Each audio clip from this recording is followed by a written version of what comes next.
Hello students, welcome to my channel. This is Dr. Vinita Negi making maths learning easy and simple for you.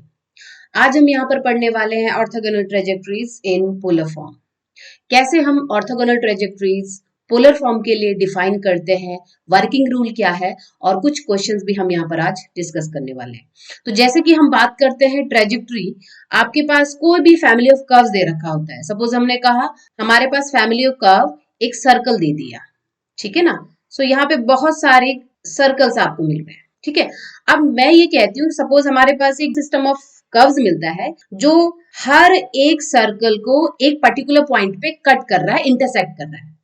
ये intersecting point जो angle draw करता है ये एक fix angle होता है, ठीक है ना। तो इस सिस्टम ऑफ कर्व को हम कहते हैं ट्रेजेक्टरी।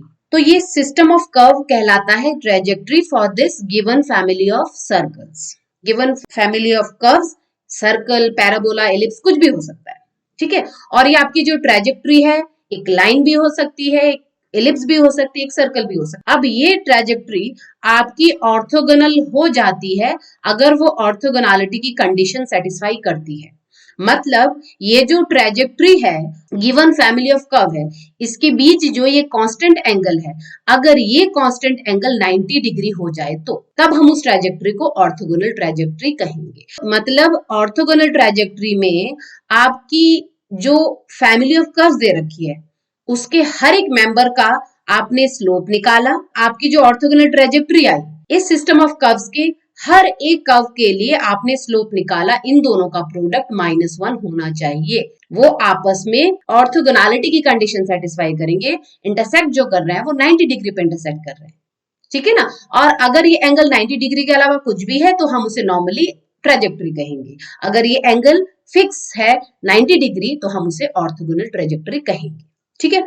तो इसको हम कार्टेशियन फॉर्म में, एक्स एंड वाई फॉर्म में कैसे कैलकुलेट करते हैं ये हम वीडियो बना चुके हैं, ये आप देख लेना अगर आपने नहीं देखा है। कार्टेशियन फॉर्म में step by step working rule क्या है, कैसे हम ऑर्थोगोनल ट्रेजेक्टरी फाइंड आउट करते हैं, वो उसमें पूरा डिटेल में डिस्कस किया गया है। पोलर फॉर्म में ऑर्थोगोनल ट्रेजेक्टरी कैसे डिफाइन करेंगे, ठीक है ना।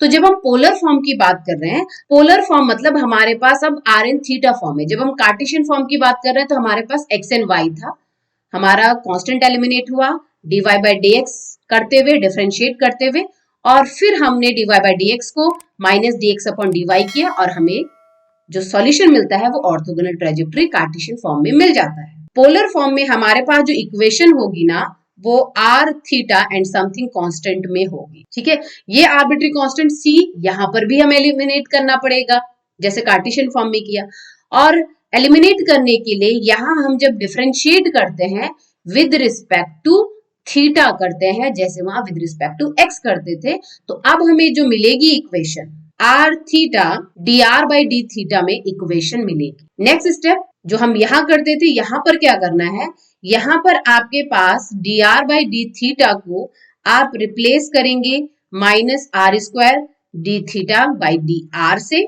अगर आपके पास 1 by R D R by D theta है तो हम इसको रिप्लेस कर देंगे minus R D theta by D R से, ठीक है ना। अगर आपके पास D are by D theta है तो minus R square D theta by D r रख लीजिए। अगर आपके पास 1 by R D R by D theta है तो minus R D theta by D r रख लीजिए। अब आपको equation r theta and r square D theta by D R में मिल जाती है। अब हम इसे सिंप्लीफाई करेंगे, फर्स्ट ऑर्डर डिफरेंशियल इक्वेशन को जैसे सॉल्व करते हैं हमें जो सोल्यूशन मिलता है वो ऑर्थोगोनल ट्रेजेक्टरी इन पोलर फॉर्म हमें आंसर मिल जाता है, ठीक है ना। ये सब्स्टिट्यूशन जो है वो डिपेंड करेगा कि आपके पास क्वेश्चन में क्या है, ठीक है। जनरली हम यही लेके चलते हैं, ठीक है। अगर ये नहीं मिल रहा तो हम इसका सब्स्टिट्यूशन करते हैं, ठीक है ना। एग्जाम्पल से हम समझते हैं किस टाइप से क्वेश्चन आएंगे, कैसे हम क्वेश्चंस को यहाँ पर पोलर फॉर्म में सॉल्व करते हैं, ठीक है। तो इक्वेशन यहाँ पे आर एंड थीटा में दी गई होगी जैसे कार्टेशियन फॉर्म में एक्स एंड वाई में दी होती है। सपोज हमारे पास इक्वेशन है R theta is equal to A. ये फैमिली ऑफ कर्व्स आपको दे रखा आर एंड थीटा फॉर्म में। इसके लिए हमें ऑर्थोगोनल ट्रेजेक्टरीज फाइंड आउट करनी है, ठीक है। सबसे पहला काम हमारे पास जो कांस्टेंट है, हमारा आर्बिट्री कांस्टेंट है ए, इसको एलिमिनेट करने का काम आता है। एलिमिनेट करने के लिए क्या करना पड़ेगा, डिफरेंशिएट करना पड़ेगा with respect to theta, because हम पोलर फॉर्म की बात कर रहे हैं। So R as it is आया, D theta by D R आ गया, plus theta as it is R का 1। ए आपका कांस्टेंट है तो ये 0 हो गया। आपका यहाँ पर ए जो कांस्टेंट था सीधे सीधे एलिमिनेट हो गया, आपको equation r theta D R by D theta में मिल गई यहाँ पर, ठीक है ना। तो हम यहाँ पर R D theta by D R को रिप्लेस कर देते हैं -1/r D R by D theta, जो हमारा सेकंड सब्स्टिट्यूशन था वो हम यहाँ पर यूज कर रहे हैं। तो हमारी इक्वेशन बन जाती है -1/r D R by D theta plus theta equal to 0। अब इस डिफरेंशियल इक्वेशन को हम सॉल्व करेंगे, ठीक है। तो इस तरीके से पोलर फॉर्म में क्वेश्चन की डिमांड के according D are by D theta को D theta by D R से आप रिप्लेस करेंगे, ठीक है जी। अब यहाँ पर अब इस डिफरेंशियल इक्वेशन को हम सॉल्व करेंगे, variable separable r and theta में हो जाएगा ये, और इसे हम लिख सकते हैं 1/r D R and theta d theta, variable separable से थीटा टर्म्स डी थीटा के साथ, आर टर्म्स डी आर के साथ चला जाता है। So this is log R is equal to theta square by 2 and some constant आ जाएगा लॉग सी, हम लिख लेते हैं क्योंकि हमारे पास लॉग में वैल्यू है, ठीक है ना। इस डिनोमिनेटर में जो 2 है इसको सिंप्लीफाई करते हैं तो ये हो जाएगा 2 log r is equal to theta square plus 2 log c।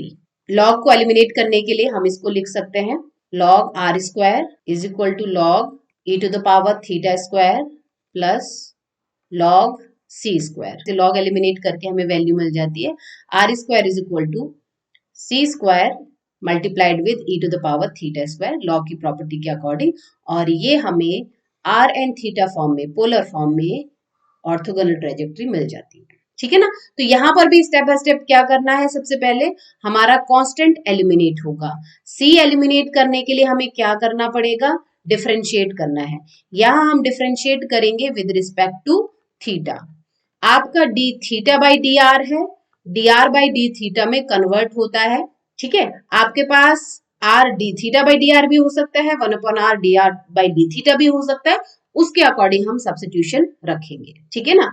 आपके पास 3 चीजें आ सकती हैं, D R by D theta, इसको आप पुट कर दोगे -r square D theta by D R. अगर आपके पास आया 1/r D R by D theta तो आप इसको रिप्लेस कर दोगे -r D theta by D R से, ठीक है।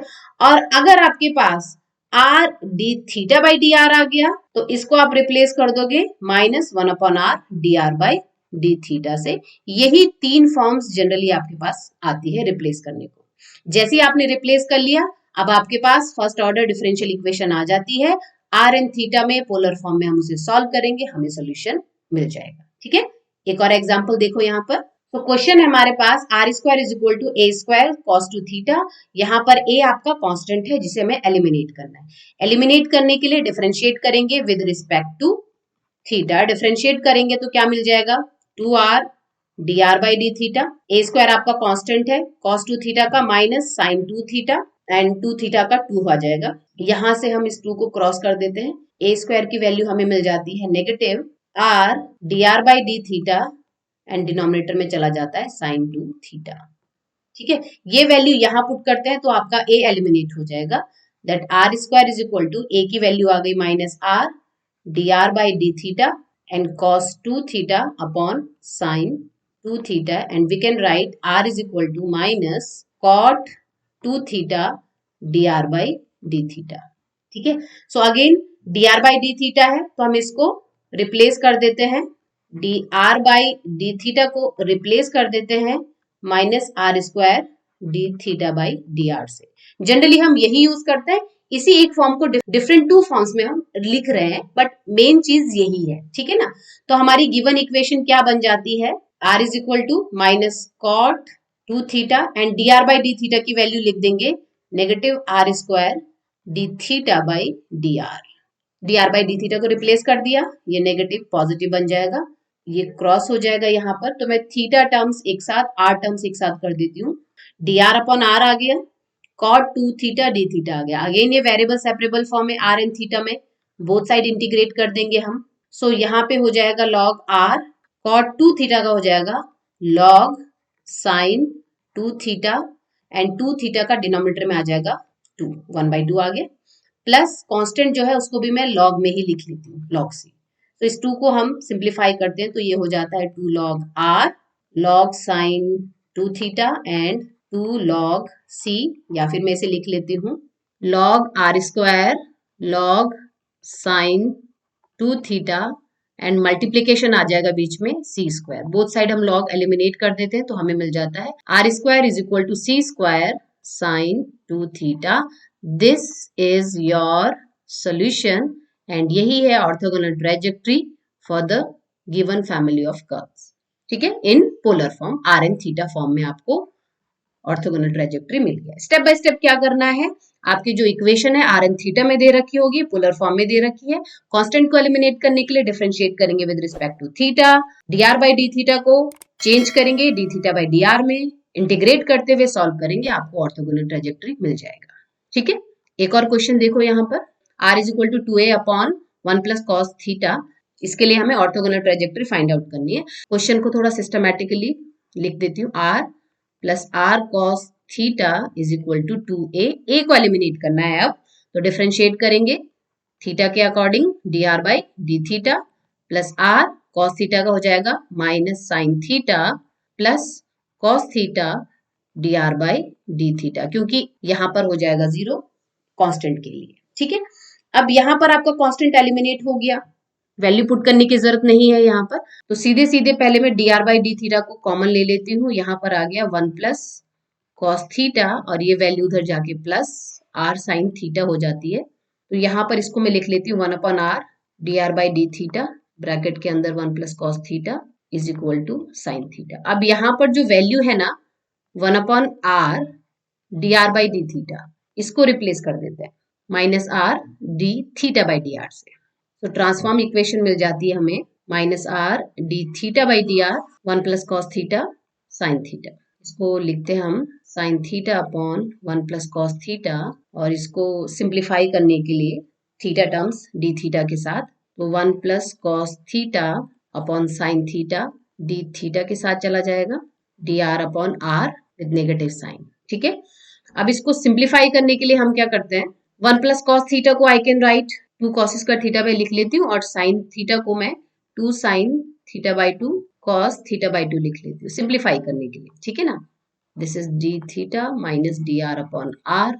अब ये सिंप्लीफाई हो जाता है, कॉस टर्म एक कट जाता है, रिमेनिंग कॉस अपॉन साइन आपके पास आ जाता है cot theta by 2 d theta is equal to minus d r upon r. अब ये आपके पास वेरिएबल सेपरेबल फॉर्म थीटा के फॉर्म में मिल जाती है। इंटीग्रेट करते हैं theta terms with respect to theta, r terms with respect to r. Cot theta by 2 का हो जाएगा log sine theta by 2 and theta by 2 का ट्वाइस हो जाएगा। ठीक है, दूसरी side minus log r 1 upon r का, और कांस्टेंट है तो मैं इसको भी लॉग में ही लिख लेती हूँ लॉग सी।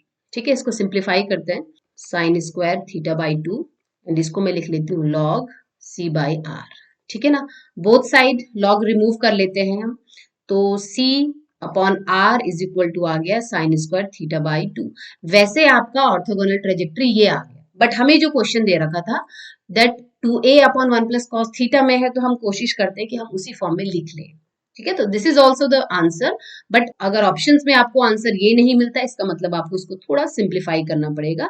जिस तरीके से हमने 1 प्लस कॉस थीटा को कॉस स्क्वायर थीटा में कन्वर्ट किया, उसी तरीके से हम साइन स्क्वायर थीटा बाई 2 को 1 माइनस कॉस थीटा लिख सकते हैं और बाई 2 हो जाएगा, because 2 sine square theta by 2 is equal to 1 minus cos theta. और इसी को मैं सिंप्लीफाई करके लिखूं तो I can write r is equal to, ये c के साथ 2 मल्टीप्लाई हो जाएगा 2c upon 1 minus cos theta. ये आपको orthogonal trajectory given family of curves के लिए मिल गया पोलर फॉर्म में।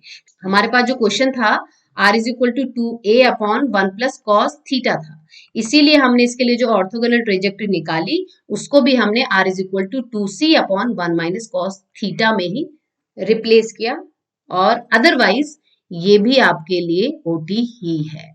ठीक है ना, so this is the final answer. So इस तरीके से हम पोलर फॉर्म में ऑर्थोगोनल ट्रेजेक्ट्रीज को कैलकुलेट करते हैं। आपके पास जो भी family of curves R in theta form में दे रखी है, पोलर फॉर्म में दे रखी है, वहां पर कांस्टेंट जो है उसे एलिमिनेट करने के लिए डिफरेंशिएट करेंगे with respect to theta. D R by D theta को D theta by D R में आप रिप्लेस करेंगे। डिफरेंट 3 फॉर्म्स हमें दे रखी है, उन 3 में से कोई भी एक फॉर्म का आप यूज करेंगे।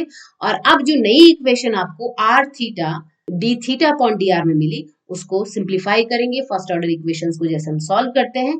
सॉल्व करने पर हमें ऑर्थोगोनल ट्रेजेक्ट्री पोलर फॉर्म में मिल जाएगा। ओके, तो इस तरीके से हम पोलर फॉर्म के लिए ऑर्थोगोनल ट्रेजेक्टरीज फाइंड आउट करते हैं। सो इसी तरीके से पढ़ते रहिए, सीखते रहिए मेरे साथ मेरे यूट्यूब चैनल पर।